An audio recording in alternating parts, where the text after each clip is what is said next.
Georgina was infuriated, she felt very bitter and she began to remember what she passed through in the hands of the gang. I cannot do what you have requested. It's either you and I in this room or you have your 30 women for yourself. She turned and was about to leave, but the boss had vowed in his mind to sleep with her even if it is for one night. I will do as you have demanded, lady. So he turned to the ladies and he commanded them to leave his chambers. You now have your wish. What's the next thing, my sexy lady? The manager had been a successful businessman. However, growing up was never easy for him. He watched his father bully and assault his mum. It was quite traumatic for him, especially as a child. And to add other unpleasant experiences was the major reason why he had become a beast looking for every woman to destroy. It was just two of them in the room. Georgina had climbed on top of this beast and she had begun to massage his body, mostly around the tummy region. He began to moan slowly, which implied that she was doing an awesome job. She would pinch his nipples, but she didn't kiss him yet. And then she told him, please can you face down the bed? This was quite awkward. But he was already in the mood, so he obliged to Georgina's request, facing downwards. You know I can marry you for this, he said. But she was silent. How long have you been in South Africa? He asked again. But she didn't reply. She was just busy with the massaging. All of a sudden she just stopped what she was doing. With her eyes widened, she grabbed a knife and struck on his head, but she missed the target. The knife pierced through the pillow. She pulled out the knife again and was about to strike again, but he held her hand in the air. You want to assassinate me? After everything I have done for you? But she said nothing to him.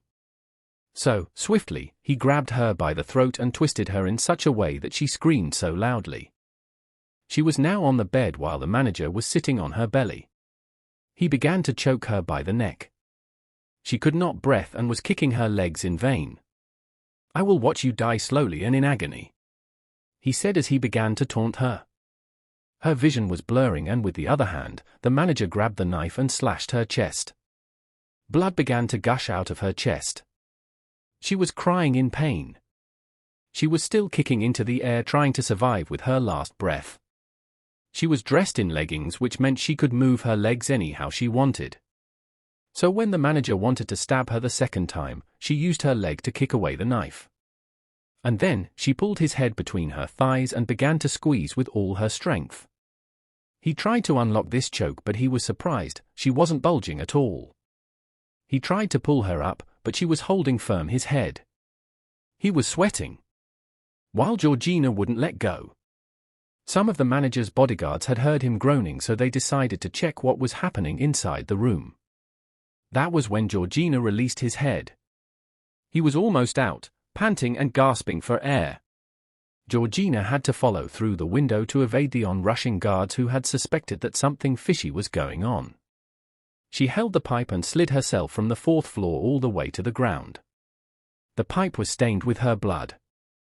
It's time. I have gotten the car key and the credit card. Let's get out of here, she said to her friends through the device that she had planted in their ears. They both received the signals and immediately, they began making their way to the exit door. But on their way trying to escape from this hotel, Kate and Jane ran into the guards who began to shoot at them. They had to retaliate as well. So, they drew their own rifles and began to shoot back at them. Jane was scared, she was screaming for help even as she just shot at these guards randomly. This engagement provoked the entire atmosphere, which alerted all the guards in the building to assemble. The other 2 guards entered their boss's chamber only to find him on the ground. The only thing he said to them was this: "Find Georgina alive. Bring her to me." They were enraged when they realized that it was Georgina that put their boss in such a state. Secure all the building. No one leaves or comes in until she is found. This was the command sent throughout their network system. Georgina had already managed to climb over the giant fence, which meant she was safe from the guards. But as she waited for her 2 friends to escape like she did, she soon realized that it won't be possible. By then the guards in their numbers had blocked all exit route. They were very well equipped. Georgina had only two options: leave them and escape, or go back and be killed. Kate and Jane tried to escape, but all the exits were already blocked. Before they could come up with an alternative, the guards had already circled them. They all pointed their guns at these two young ladies, waiting for instructions to shoot them down. Georgina is really a great fighter, a lioness. Even with her pain and wounds, she managed to climb such a tall fence. Your hands in the air. Sit on the ground and do not move an inch. These were the instructions given to Kate and Jane. They had already dropped their guns and their hands raised in the air. Are we going to die just like this? Kate asked Jane, who had no answer to such a difficult question. The guards had formed a large circle and these two young ladies were in the middle. But then, they created a path for their commander to walk into the middle where those ladies were seated on the ground. The commander of the guard was there with his boss, who still had some red eyes from the fierce fight that he had with Georgina. Where is Georgina? The commander asked, but Kate spat in his face, and this was enough to trigger a ferocious anger in him. He gave her a very big and heavy slap on both sides of her cheeks and blood began to pour out of her mouth. I ask again, where is Georgina? This time, Jane was terrified, having seen what they did to her friend Kate. She has escaped. Jane turned to a stammerer due to fear of being battered and bruised. Get me the electrocutor, he ordered, and some of the guards went in and they returned with this big machine.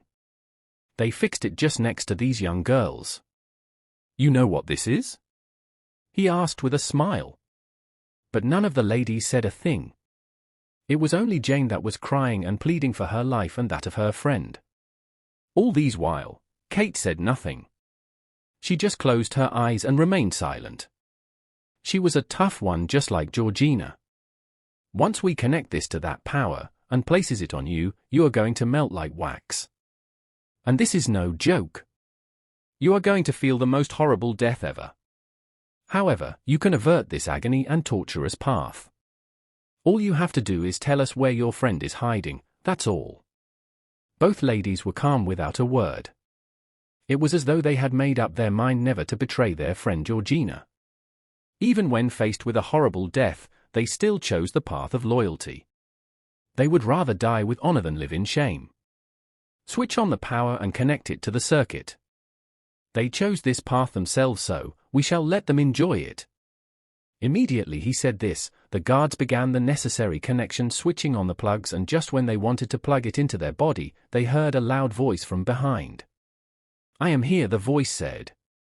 And it turned out to be Georgina. She was barely walking as she had lost so much blood from her wounds. Each step she made was as excruciating as it could ever be. She had used her cloth to tie around her waist just to keep too much blood from leaking out. She managed to reach the middle where her friends were. And she sat just next to them. She never begged nor said a word. Why did you come back, Georgina?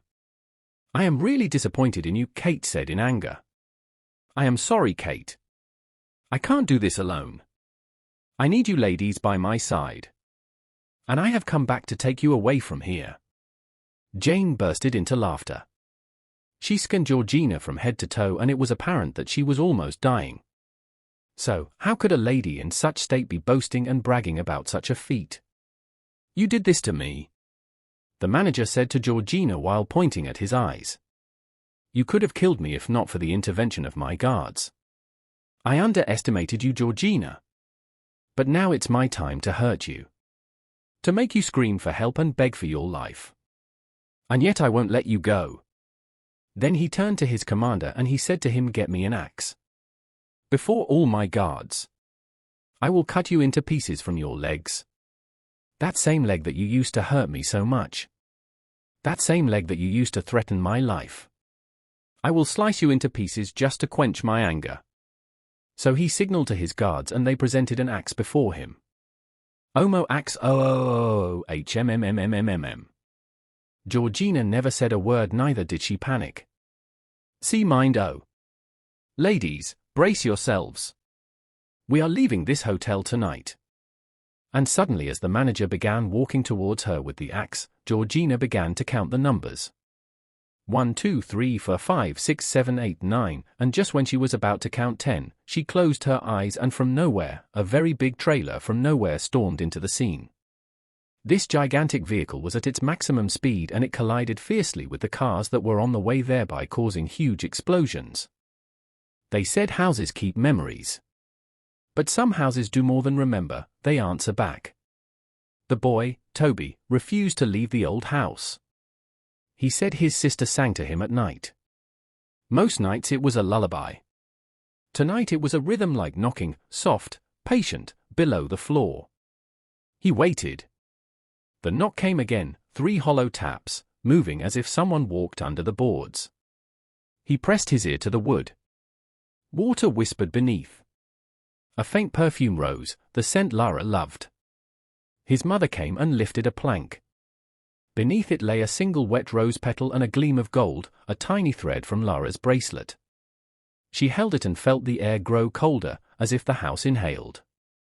That night, every mirror in the house fogged with a single word, unmade by fingers, spelled as steam, "Don't dig." They sealed the boards. They prayed. They listened. At 2:03 a.m. a phone somewhere in the house rang, though no one owned 2 phones. The sound echoed through the floor like a bell underwater. When morning came, the rose petal was gone.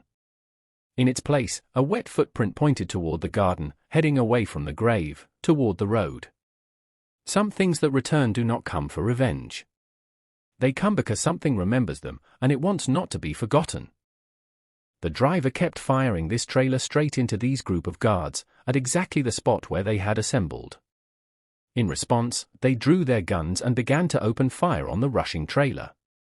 Before they knew what was going on, another big trailer was coming from another direction, but the driver too had focused his vehicle towards the heavily armed guards, and before they could switch their attention over to this car, it had crushed most of them out of the way. Only then, in the midst of this chaos, did another car emerge. It was Officer Mykar. "Get in, ladies. I am here to save your lives," he said. Georgina was reluctant to do so, but seeing that the whole place was on fire, she had no choice but to hop in with her friends. Once the ladies were safely in the car, Officer Mykar fired the car at its maximum speed as he continued to dodge the incoming bullets and explosives being aimed at him. It turned out that when Georgina had finally escaped out of this hotel, she needed to signal to her friends to come at the exact location, but along the way, she realized that all the routes had been blocked. Seeing that this was the case, she became so devastated that she slumped. When she woke up from her unconscious state, the person sitting next to her was Mykar. He had helped her ease the pain and even applied bandages on her wound. "I can help you save your friends, Georgina," he said to her with ease. "How do you know that I have friends inside there? And how did you locate me at this exact spot?" she asked. But Mykar only smiled in response. "You have a tracker in you. No matter wherever you go, I can find you. But I am here to help you remove this tracker. Once it is removed, you are free. Then you can decide to stay or leave for your country." His words sounded too sweet to be true in Georgina's ear. "And why should I trust you? You betrayed your best friend Frank before my very eyes. He trusted you like a brother. He was ready to die for your sake because he believed that you got his back. But you led him all into the enemy's territory and then you disappeared. Now you have come with another enticing story and you think it will work? What do you take me for? I saved your life, Georgina. You are alive now, all thanks to me. Even if you don't believe me, fine. But let's save your friends, and after that, if you still don't believe that I'm a changed person, then I will leave your life, never to cross path with you again." Georgina had no other option but to accept Mykar's proposal. He was the one that sent Georgina back into the hotel just to keep the manager and his guards distracted. That was why she never felt any fear. Even when she was threatened with an axe and also an electrocutor, she still remained aloof. She was just there counting time and waiting for Mykar to execute his perfect plan. These 3 ladies were carried away by Officer Mykar, and the next place they found themselves was in his house. "You guys are going to stay with me for a while until I figure out how to remove that tracker in you. I don't want you to get hurt again, Georgina, Micah said with a low tone, and then he hugged her so tightly never to let go. Officer Micah was a tall and handsome guy. He was fair and had dimples when he smiles. Early the next morning, he had prepared the bathtub for the ladies. Kate and Jane went in and they immersed themselves in the clean hot water. They remained submerged in the water while they conversed with each other. Georgina was in the room. Her mind was focused on Frank. She was worried if anything could have happened to him. Then she heard a knock. It was a gentle knock from Micah and he walked into the room with his sexy smile. Chai! Georgina felt her body vibrate and she was aroused by just his presence. This is crazy, she said in her mind. How can I even have feelings for this guy, a betrayer? Never. I will never allow my emotions to control me.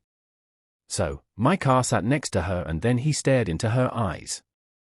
She felt the tingle in her tummy. She wanted him to hold her tightly and also to kiss her lips.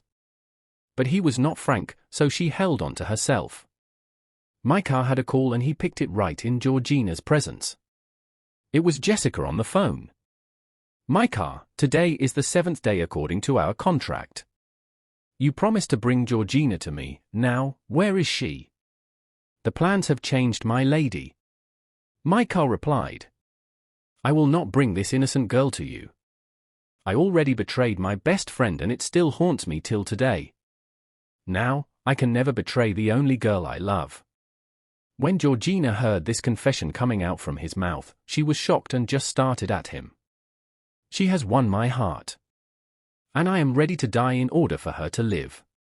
Really? Jessica smiled. I knew you could never be trusted. This is a double betrayal, Micah. First you handed Frank to the gang. And now you are taking the only girl that meant everything to him. How do you think he will feel when he gets this news? This is love, Micah replied.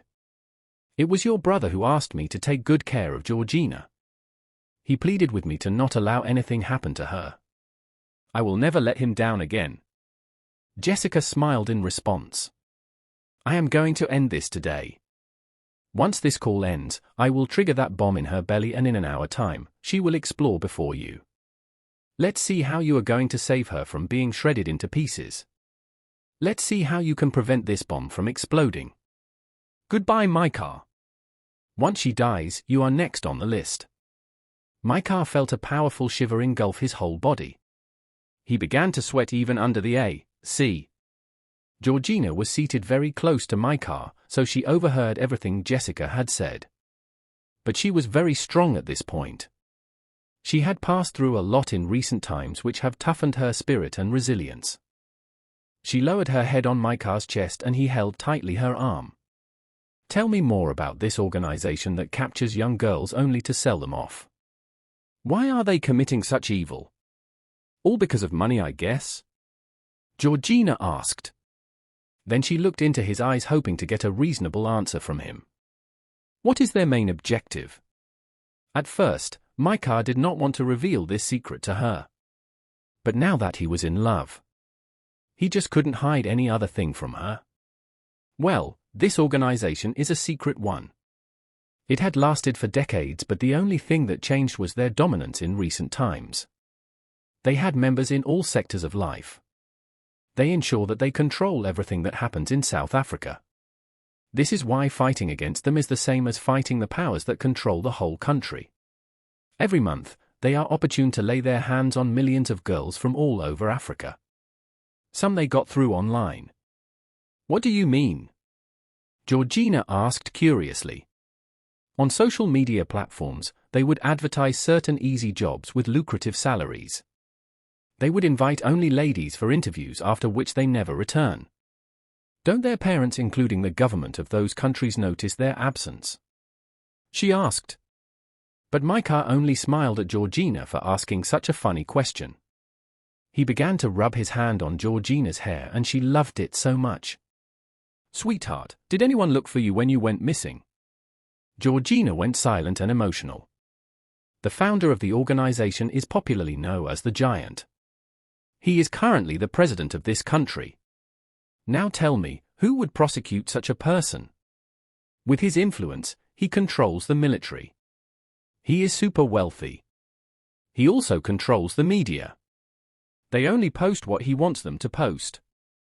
Micah remembered what Jessica had told him on phone: the bomb in her belly would be going off in an hour time. So, he began to run around just to get things ready for the operation. We don't have time, Georgina. I promised you that I will remove that bomb from your belly, right? And that is what I am going to do right now. What do you mean?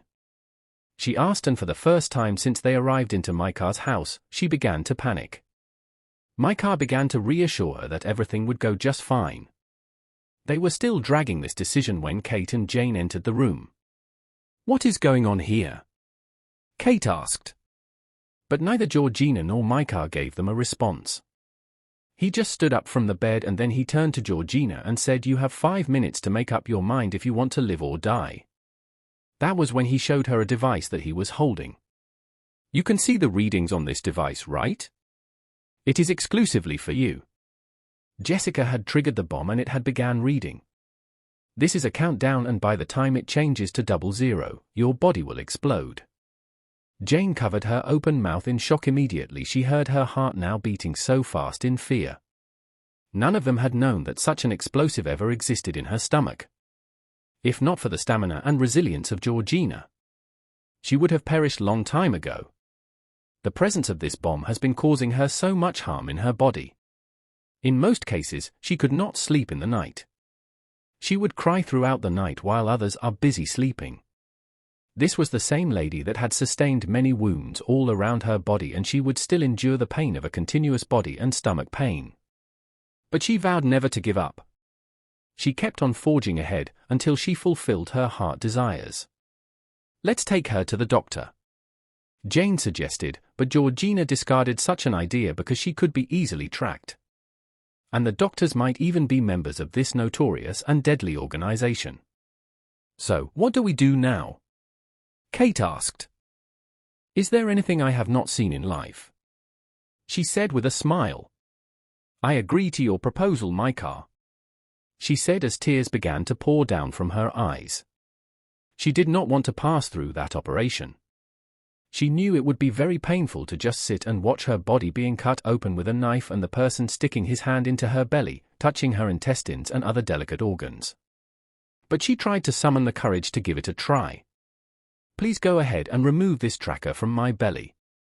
I love you, Georgina, he said with a soft voice. And then he lifted her from the seat and laid her on a stretcher. He didn't have all the required medical tools for this operation. And trying to assemble all the required equipment would not be easy before the time limit. His intention was to use a knife and carve her open. Then he would stick his hand into her belly and then detach the bomb from her body before the time elapse. This was going to be a very painful experience, and Georgina would likely lose a lot of blood, which might lead to her death also.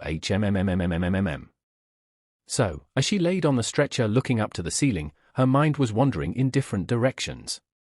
She kept thinking about her siblings at home and also Frank, the first angel that saved her from being slaughtered like an animal. Her 2 friends walked up to her and they said, "Do you really want to do this?" "Yes, my friends. That's the only way," she replied. She breathed heavily and glanced at her 2 friends. "Please don't leave me here. I just want you guys to remain here with me in this room. Seeing your face gives me hope. Will you do that for me?" They both nodded in confirmation to her sincere request. Meanwhile, the workers in South Africa had started to protest against the president and his cabinet. They were all dissatisfied with his system of leadership. Workers were not paid. Price of fuel had skyrocketed. People went missing, especially ladies. Crime was at the highest level.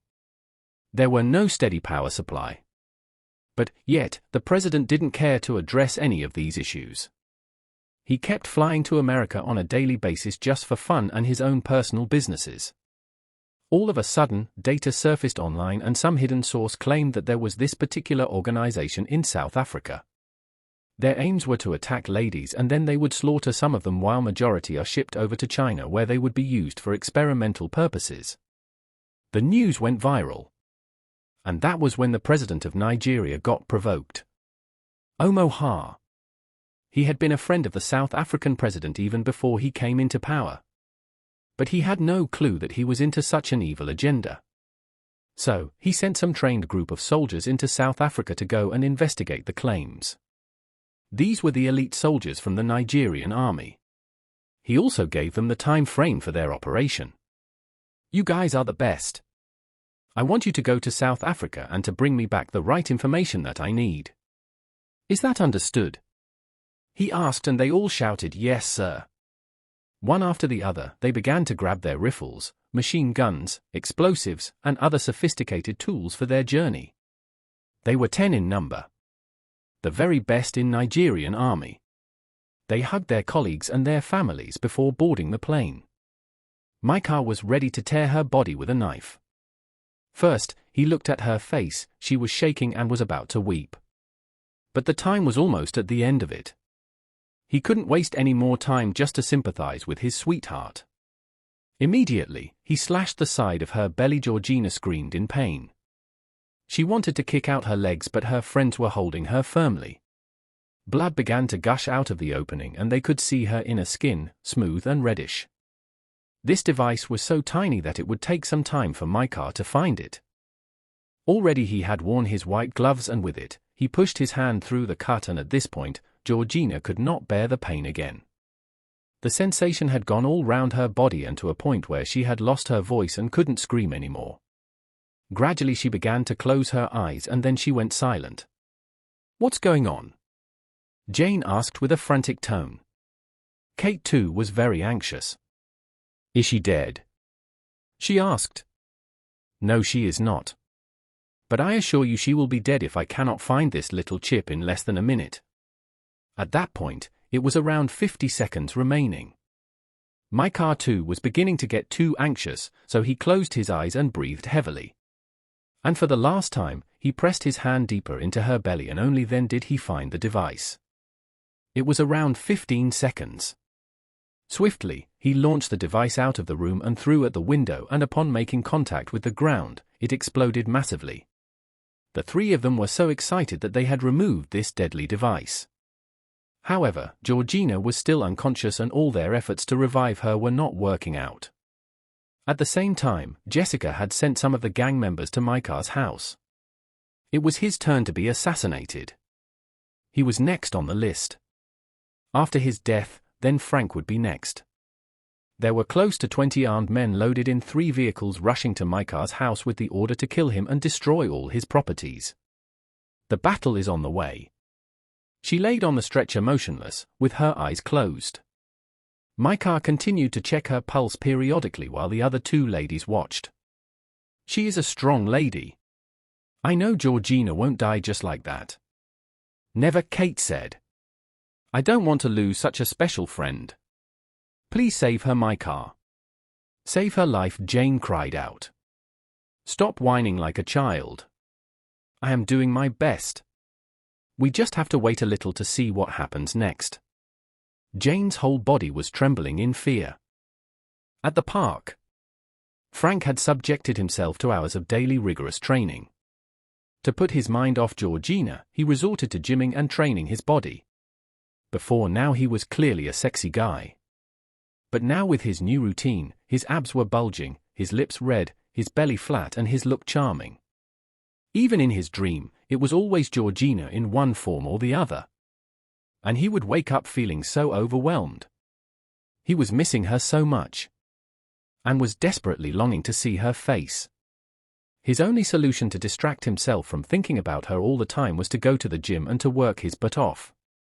Frank was once a Nigerian soldier who, don't forget that RBI never tell you.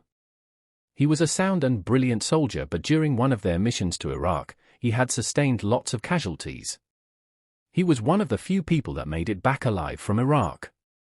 But because of his immense contributions to the Nigerian army in taming the activities of the terrorist groups in the northern part of Nigeria, he was honored by the president, who was the Grand Commander of the Nigerian soldiers. He was the one that kept him on leave. Frank was told to stay away from active duties for a while until he was fully fit to report to duty. But he also had an alternative, which was to live his life outside the military operations, and yet, he will still be earning his salaries and other entitlements. His father was from South Africa while his mom was from Nigeria. Because of the condition of his health, he left the army and returned back to South Africa, where he began his business that made him a billionaire. During this period of isolation by his own sister, Jessica, his focus was on training himself mentally and physically. He was able to win the hearts of some of the guards. So, whatever he wanted, he would seek through them and they would make it available for him. He had guns which he used to train, especially when Jessica was not around. On a day, he decided to break away from this isolation. But the security system inside this large park was not only advanced but also very tight. If he was to escape alone, he would be caught before he would even make it to the giant gate. He needed assistance from those who had mastered the structures of this vast residence. Every morning hundreds of ladies are being taken away to create enough vacancy for the new ones. As for these old ones, most of them are shipped outside the country through ships. They would be stacked in different barrels and containers, and officers in charge of inspection would just conclude that these were goods. Seeing that it had the approval of the sitting president, none of them bothered to investigate nor inspect properly the contents of these barrels and containers. Thousands of innocent ladies were always shipped outside the country, and yet the officers are not even aware of these evil activities. Frank connived with some guards who also confessed to him that they were tired of what they see and witness with their eyes in that environment. Like the way ladies are being slaughtered like animals. And many being used as tools for experiments. It was quite unbearable for them. "I want to escape tonight with my parents. Are you in with me?" he asked. And they all nodded their heads. They were about 8 guards, but all of them were versed in their field. "Mum, Dad, we are getting you out of this place to a safe place, okay?" "No, son. We will slow you down during the escape." Frank's father replied. "I will stay with your mother here. We have nothing to lose. If we die in the hands of our own daughter, then so be it. It was our own fault that we could not raise her properly. So, we are ready to face the consequences of our actions. I am not leaving 2 of you here." Frank pleaded. "We leave together. Please?" He tried to convince them to go with him. But they refused. They didn't want to be a burden to their son. The guards with him assured Frank that his parents would be safe and fine. Then he escaped with the other 8 guards through a secret tunnel without anyone finding out what had actually taken place. "I pray God keeps him alive," his mum said in her mind. Suddenly, Georgina sneezed so loudly which startled her friends. They had their hearts in their hands. Micah was so excited to see his Georgina alive and fully conscious of those around her. She called them by names. "Your wound had been stitched. How do you feel now?" "Still feel some pain over there," she replied. "Take these pills, it would reduce the pain drastically." So he handed the pills to her and also offered her a glass of water. She put them in her mouth and swallowed the pills. "Thank you, Mic. I can't believe you saved my life. Love can change people, Georgina. When you are in love, you cannot hurt your partner. All you would wish for is to see them happy and smiling. That's true love. I love you, Georgina. I can't really hide my feelings any longer." Kate and Jane looked at each other and they smiled shyly. "We have to prepare something in the kitchen for you guys to eat. We will be on our way." So, the 2 ladies left the room and went straight to the kitchen to prepare the meal for all of them. He really loves her so much. He lost many friends just to save her life. He also lost his job. I would like to see how all these would play out. Jane said to Kate with a smile. "Myself, I just want to go back to my country. I am tired of living like a fugitive in a strange country. Thanks to Micah we have comfortable shelter and good food to eat. But where is the work to do? Where are the money that brought us here in the first place? Kate sighed angrily and she kicked the wall with her leg just to vent her anger. "Don't take it too personal, Kate. On the brighter side, we are still alive. Once Georgina recovers, we will know our next move. Please, sweetheart, let's have a little patience with all these happenings. Let's just see how it goes. She went over to Kate and cuddled her warmly. Micah brought out a piece of cloth and dipped it in water, and he began to rub it gently on Georgina's body just to regulate her temperature. He rubbed her neck, and then to her chest areas and her thighs, and as he was doing it gently and slowly rubbing the wet clothes on Georgina's body, her body began to vibrate. She was getting aroused and her whole body was getting really wet. Suddenly, she held his hand. And they just kept staring at each other. Georgina began to move her lips closer to Micah's face. His lips was also soft and ready. It was ready for the bite. He felt this warm, soft skin rubbing on his own lips, and she was biting it slowly while she held his head with both of her hands. What do you think will be the next thing? I'll be in the comments section. Like, comment and subscribe for next episode.